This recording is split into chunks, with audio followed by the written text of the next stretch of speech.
प्रचंड वाढलाय. ऐन मार्च महिन्यातच तापमानाचा पारा 40 अंशांवर पोहोचला.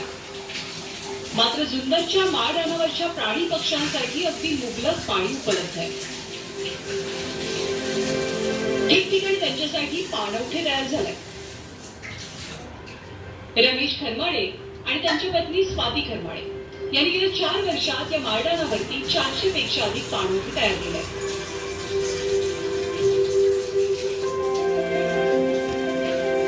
दिवस रात्र मेहनत घेऊन या दाम्पत्यानं तहानलेल्या जीवांसाठी पाण्याची सोय केली आहे. 2014 साली भारतीय लष्करातून निवृत्त झाल्यावरती रमेश खरमाळे वन विभागात रुजू झाले. सध्या ते जुन्नर वन खात्यामध्ये वनरक्षक म्हणून काम करतात. देशसेवेनंतर निसर्ग सेवा हाच वसा घेतलेल्या खरमाळेंनी जुन्नर विभागातील डोंगर माथ्यावरती माळ रानावर खड्डे खोदायला सुरुवात केली. प्राणी आणि पक्ष्यांसाठी पाणवठे बनवल्यानंतर त्यांनी माणसांसाठी ऑक्सिजन पार्क तयार करायला सुरुवात केली. पहाटे 5 ते रात्री 10 वाजेपर्यंत खरमाळे दाम्पत्य माळ रानावरती घाम गाळणं आणि वृक्ष संवर्धनाचं काम करतं.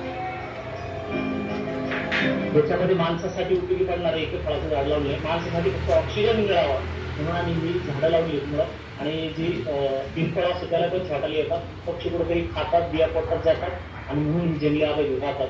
मी प्रत्येक पुढे सांगत असतो मी फलंदाज रहिवासी.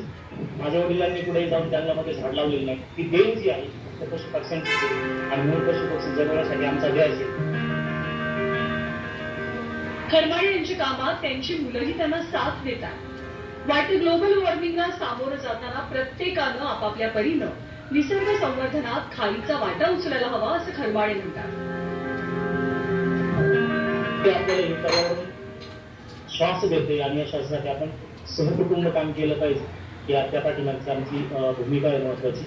आणि असं जर एक कुटुंब करता करता जर प्रत्येक कुटुंबाने जर असं केलं तर मला वाटतं प्रत्येक माणसाचं लाईफ जे आज 60 ते 65 वर्षावर आले परत कुठेतरी 70, 80, 85 आसपास जाईल. आवड आहे त्यामुळे आपोआपच तो वेळ काढला जातो, निघतो.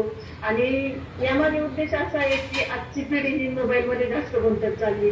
तर मुलांनी कुठेतरी एक चांगली सवय लागावी किंवा मुलांना काहीतरी वेगळं डायरेक्शन देऊन या तांत्रिक जीवनातून थोडंसं बाहेर येऊन पर्यावरणामध्ये त्यांना एक चांगला श्वास मिळावा, एक उत्तम आरोग्य मिळावे हा त्यामागचा मुख्य उद्देश. खरमाळे दाम्पत्याच्या कार्याची दखल घेत महाराष्ट्र शासनाकडनं रमेश खरमाळे यांना वन